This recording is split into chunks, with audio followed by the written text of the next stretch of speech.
And when the prelude begins, it's sort of improvisatory. It has different sounds and speeds, and to me, I hear welcome to everyone, and here I am, and that's Max. Here I am, and there are some pauses within the piece, but the piece is over in like a minute and a half. So, and then there's a very short pause. I go into the fugue, a Bach fugue. This one with only 3 voices. Some fugues have 4 voices or 5 voices, and each voice has its own little line, and each one's higher, one's middle, and one's lower. And the higher one starts, that's Max.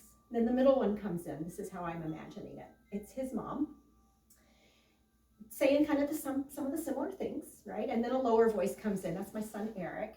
And then they're all interweaving and relating with each other. And to me, that's what this fugue is. And it's a little family. Max comes, and all of a sudden they're all there, because they had to like in the hospital together for 3 days, and then I got to come.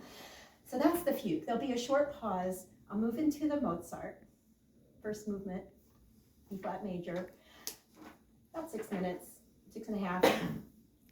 Fast, happy things, and a little bit of drama. In a classical music piece, there's a development section where the composer might explore different keys and moods. And so there's a little drama in both of the movements of the Mozart. And what I'm thinking of in the first movement is energy and life and new life. And in the second movement, I'm thinking of tender love. So much love for the generations to come, for these kiddos of mine, for anyone I might be an elder for. So much love. And this grandson, and we just don't even know what's coming next for all of these young people. And I get to be part of the choir of elders. We all are, right? So that slower Mozart movement is followed by the invocation of the elders of the Chopin. That repeats, that happens twice, and then it's just a beautiful theme. So it's a nocturne, a nighttime piece. I picture us upstairs in our attic, we call it the attic space of their almost 100-year-old house, with the fairy lights and whatnot, which Max is just fascinated by the fairy lights. He's on the bed. There's a little door. He wants to open the door that's behind the bed. The piano is over there. Locke says, Betsy, play a nocturne. So we play the nocturne. It's just a magical time. And I got to play a little bit of Debussy and a little bit of this and a little bit of that, and bring Max over to the keyboard. Guess what's the only thing he's interested in? The little blue light. No. He wants to see the keys too. That's kind of fun with that light. Already very attracted to electronics. That's one of those challenges. And yet it's what brings him my face on FaceTime, right? So he's used to having the phone held up in front of him. And the karaoke box that they get sounds out of, and he's just fascinated, and he's figured out how to do things with it already. The nocturne. In the middle of the nocturne, it changes. It's in 4/4 time, 4 counts to each measure. It changes to 3 counts to each measure. It may or may not sound that way when I play it, which is more like a dance, like a waltz maybe, or in this case a mazurka. It gets kind of lively. Yum, ba-da-da-dum, ba-da-da-dum, ba-dum, ba-da-da-dum. I picture this. My son plays violin, and he'll stand up there playing violin in front of Max, and or he'll just dance. My son will do this. And Max, even at 2 months old, will move his little feet. And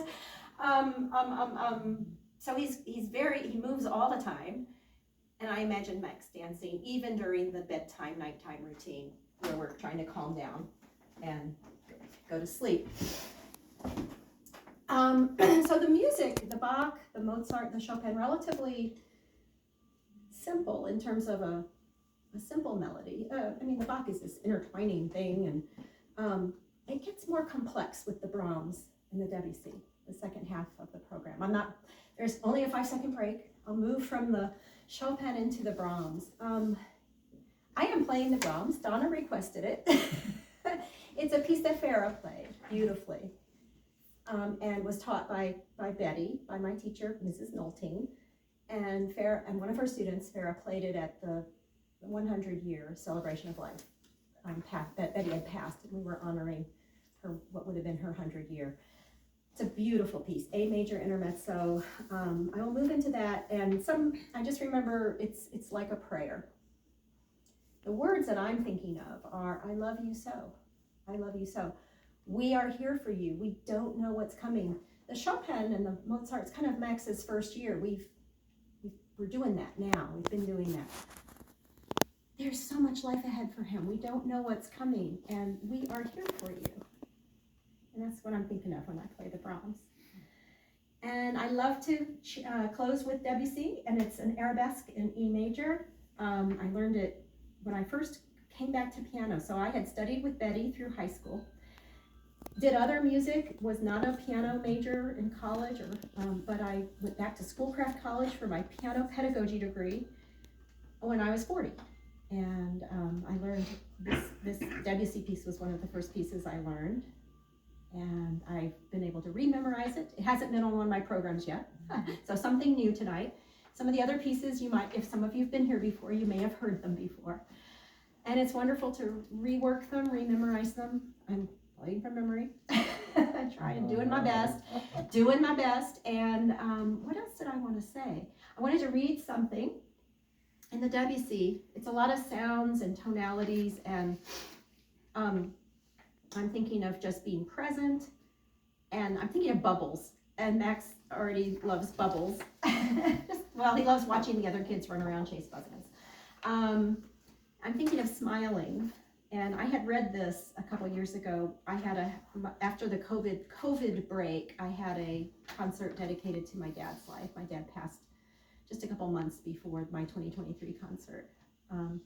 And his younger sister had passed away the year before. So I had dedicated that program to them. And I was thinking of generations and ancestors. So here's a quote by Thich Nhat Hanh.